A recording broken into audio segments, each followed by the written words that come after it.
जय हिंद साथियों, मैं आपके साथ मुस्तफ़ा चौधरी। मैं शामली जनपद के गांव गढ़ी दौलत में मौजूद हूं और ये जो आप गड्ढा देख रहे हैं, ये करीब 6 फुट गहरा खड्डा। इसमें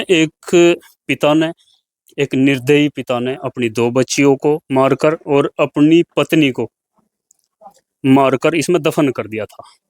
ये घटना रही है पुलिस रिपोर्ट के अनुसार 10 दिसंबर की। दरअसल हुआ यूँ था, ये जो इस दरिंदे का या जो जहाँ पर यह घटना अंजाम दी गई, ये घर है उनका। आप देख सकते हैं घर की थोड़ी कंडीशन। और कहानी क्या रही, कहानी ये बताई जाती है कि ये जो महिला है बड़ी पर्दानशी औरत थी, पर्दे में रहती थी और ये भी उसको पर्दे में ही पसंद करता था।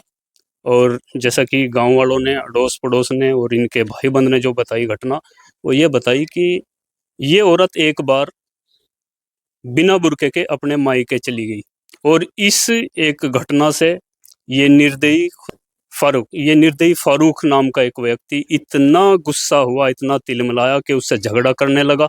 और इसी कस में रहते हुए उसने इस औरत की मारने का प्लान बनाया और टॉयलेट के सामने ये गड्ढा खोदा। और फिर एक दिन मौका पाकर करीब 10 दिसंबर में रात के समय अपनी पत्नी की गोली मार करके हत्या कर दी। बताया जाता है, जो पुलिस को इस दरिंदे ने बताया कि घटना के दौरान जब गोली की आवाज़ सुनी या उसके चीखने की आवाज़ सुनी तो बड़ी बेटी, करीब 13-14 वर्षीय उनकी बेटी, उठी और कहीं ये घटना को खोल ना दे, अपनी 13-14 साल की बेटी की भी गोली मार करके हत्या कर दी। इसी दौरान फिर एक छोटी बच्ची जो महज 3-4 साल की रही होगी, वो उठी और उसका गला दबा करके उसकी भी हत्या कर दी। अब ये सनक है, ये पागलपन है या क्या इसे आप कहेंगे? बताया जाता है कि ये इतना सनकी व्यक्ति था कि अपनी औरत पर इतना पाबंद रहता था कि इस औरत को कोई और ना देख ले, इसी के चलते उस आधार कार्ड भी नहीं बनवाया। अब सवेरे और रात के समय इस गड्ढे में उन तीनों डेड बॉडी को दफन कर दिया।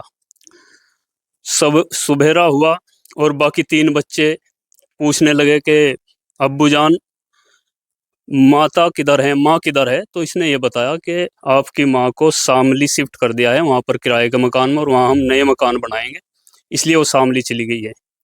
और ये करीब 1 हफ्ते तक उनको ऐसे ही बहलाता फुसलाता रहा, उनका खाना, उनका जो भी दिनचर्या थी करता रहा। और अड़ोस पड़ोस के लोग ये बता रहे हैं कि उसका व्यवहार ऐसा ही रहा जो दूसरे अन्य दिनों में रहता था।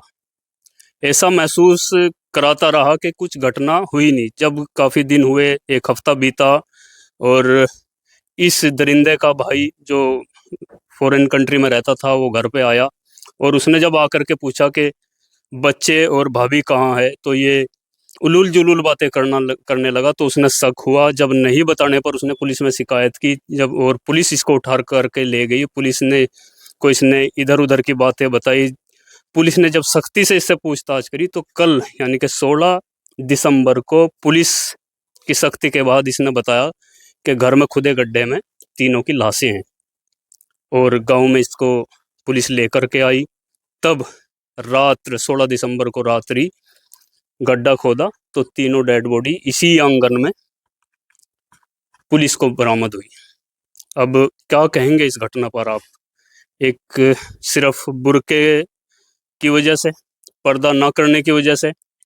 और ये भी बताया जाता है कि जो अड़ोस पड़ोस है और मृतक की माँ भी, सासू माँ जो है, उनका भी यही कहना है कि ऐसी जो बहू थी मेरी, वो बहुत ही सभ्य थी, शालीन थी और पर्दे में रहने वाली महिला थी। और घर की इस कंडीशन में भी उसने कभी भी अपने घर की शिकायत किसी बाहरी व्यक्ति से नहीं की। लेकिन बावजूद इसके क्या उस दरिंदे के सर पर खून सवार हुआ कि एक पिता इतना निर्दयी बन गया कि अपनी 2 नन्ही बच्चियों को मार डाला और अपने ही घर के आंगन में दफन करने के बाद ऐसे ही नॉर्मली घूमता रहा और अड़ोस पड़ोस तक भी कानो कान खबर नहीं लगी। बराबर में ही उसके भाई बंद रहते थे, उनको भी कोई सूचना नहीं मिली जब तक कि पुलिस ने शिकंजा नहीं कसा और तब जाकर के ये केस खुला।